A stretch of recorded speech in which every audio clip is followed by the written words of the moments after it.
Hey everyone, Sycra in here, and today I'm doing a speed painting because I got a lot of requests from people to do a speed painting, and I thought I would try doing a landscape or an environment or something because I haven't done that in, God, it's over a year, probably more. But anyway, yeah, so just starting as usual with scribbles, but I'm not worrying about the colors at all. And the reason is I'm planning to try this experiment with a gradient map and an adjustment layer. And what I'm going to do is I'm going to create a gradient map adjustment layer, and I'm going to use colors in that. So here you can see I'm doing that. So what it's doing is it's making a gradient, but I get to control the stoppers. So I'm dictating what value equals what color. And so I just went from purple to like a greenish, just following the color wheel. And that's how I always do gradients. I tend to go around the ring of the color wheel. Like you might see, I have a Coolerus color wheel extension thing that's on the top right hand side.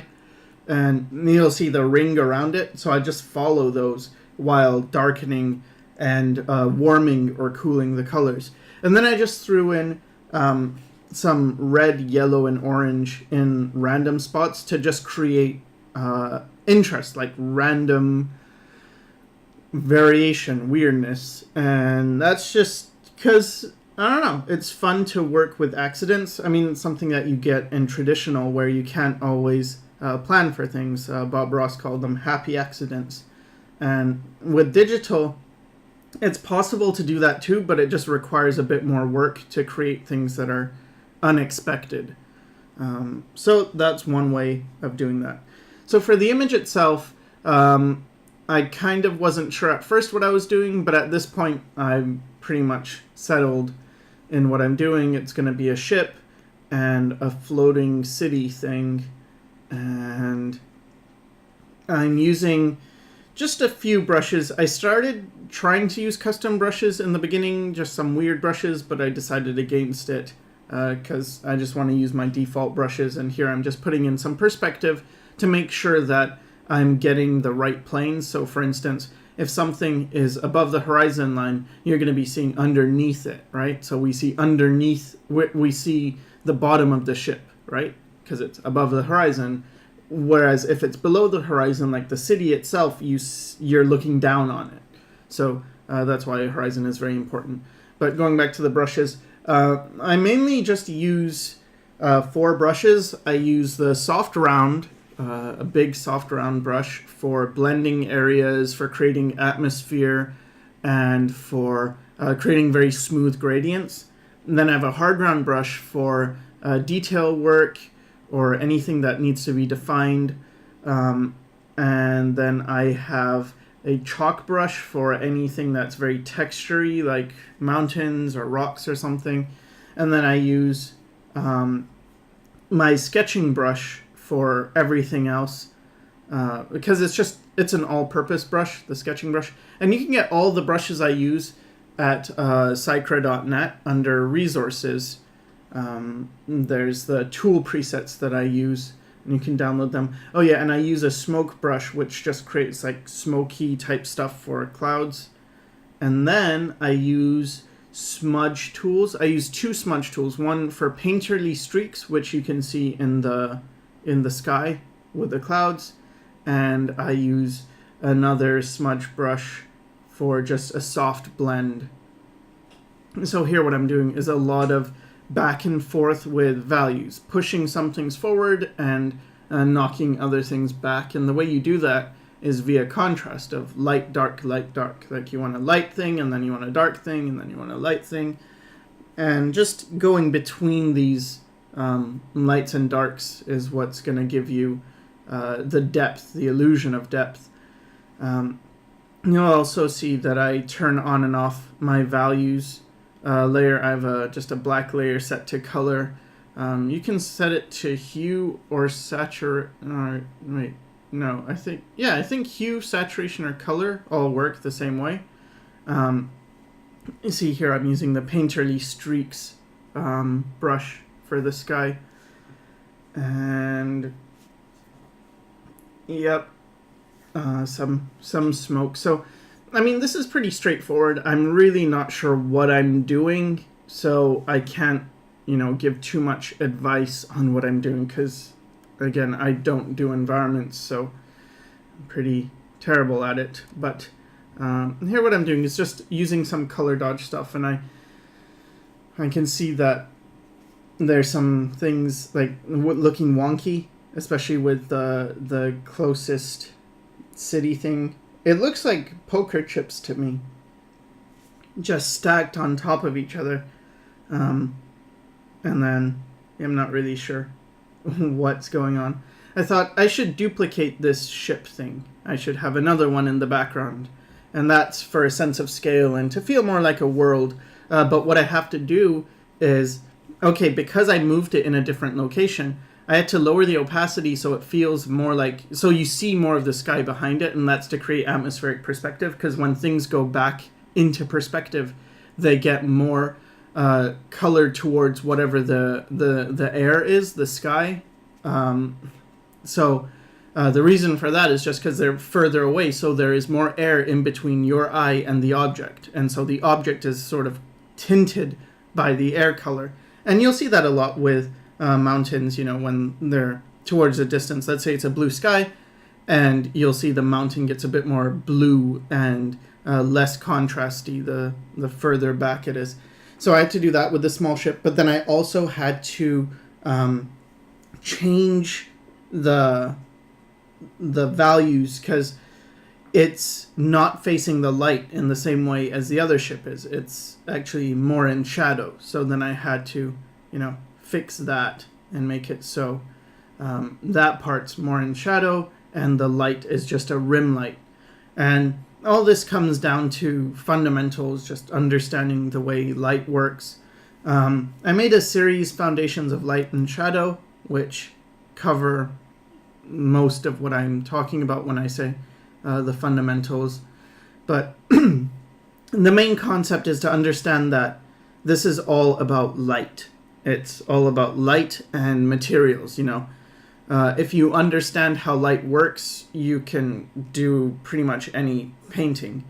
Here what I'm doing is I'm using the liquify tool, and I just took a gigantic brush and I just shifted the city because it was kind of wonky in perspectives, and that's why in perspectives in all three of them. Its perspective was wonky, and it's something that's very quick and easy to do, but it's also why I flip, is to make sure you're able to see things better, mistakes and stuff, and then I also elongated the spire in the background, and that's because I just felt it was lacking personality. And one way of getting personality in your image is to okay, so let's say you have something that's narrow and tall. Well, if you want it to have more character, make it more narrow and more tall. If something is very wide and short, if you want to give it more character, make it more wide and more short. So you're just exaggerating what makes it different than something that's very boring. So something that would be boring to me would be something like a perfect cube where everything is identical.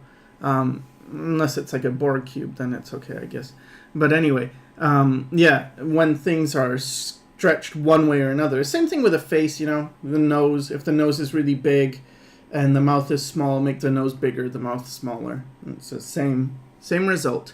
And you might notice that I'm constantly flipping back to the sketch. That's because I don't want to lose the energy. And what I just had done is I duplicated the entire painting. Most of this is painted on one layer, sometimes two layers, and then I just merge it down. But I duplicated the entire painting, and I shifted the hue entirely using just Control U to open the hue and saturation. Shifted the hue, and then so that's on its own layer. Then I put a layer mask on it, put it to black so that nothing shows up. And then with a layer mask, you can paint with white or gray or any other value, but if you paint with white, that reveals what's underneath. So I was able to create a bunch of color variation just by revealing parts of that. adjusted saturated or adjusted hue image. And a lot of this is just playing with colors. I decided to treat my landscapes a lot more like I'm treating my characters, and making them very crazy designs, crazy colors, crazy patterns. Nothing needs to be real. And it was, I was hoping it would be more fun. And yeah, it was more fun to do it that way. Just putting more of myself in the images instead of trying to create an image that's very believable or real, because I'm not personally a fan of that, so I don't think it's the best thing for me to pursue that. I still prefer doing characters, though, so it's not like I'm going to become an environment artist, even if a bunch of people are like, oh, you should do more environments. No, I don't want to do environments. I don't enjoy doing environments. But if you enjoy doing environments, I recommend you paint environments. But I guess once in a while it's not bad to do some environmental work. And here, just defining things more, making this feel like I'm using the cables to lure your eye into the image, and I'm making them chrome because no reason. Just made them shiny and chrome. And again, to understand how to render things to make them look shiny, that's just materials. It's understanding things like how reflective are things and what is in the environment. So if this environment has sky coming from the top, then it's going to reflect that. And there's something interesting about chrome. I think it's chrome. Because there's different materials, but I think with chrome, if you get a chrome sphere, everything reflected in it is upside down. I think. I'm not 100% sure, but I think that's what it is. So anyway, more detail work. And I have some mountains in the background. That's pretty much just to ground this image, to make it feel like it's in a bigger environment than it is. And keeping all my details to the focal points, to the parts that are not just closest to us, because things that are really close tend to be blurry. Things that are way in the distance tend to be blurry.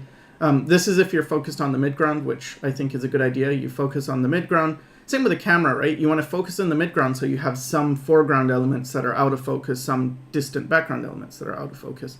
And now it's just some post-production stuff, coloring the sky, and using color balance layers, just making it more warm. And yeah, fixing the values, because I felt like the focal point elements needed to be darker in value, but also have brighter highlights. So I needed to darken it so that the highlights here that I'm putting in will show. And pretty much that's it. Just adding some more stuff to the engines and stuff. This blue glow. And yeah, I guess this isn't much of a tutorial because I really don't know what I'm doing. So if anything, I would say just experiment, practice. So I hope this helped, and thanks for watching.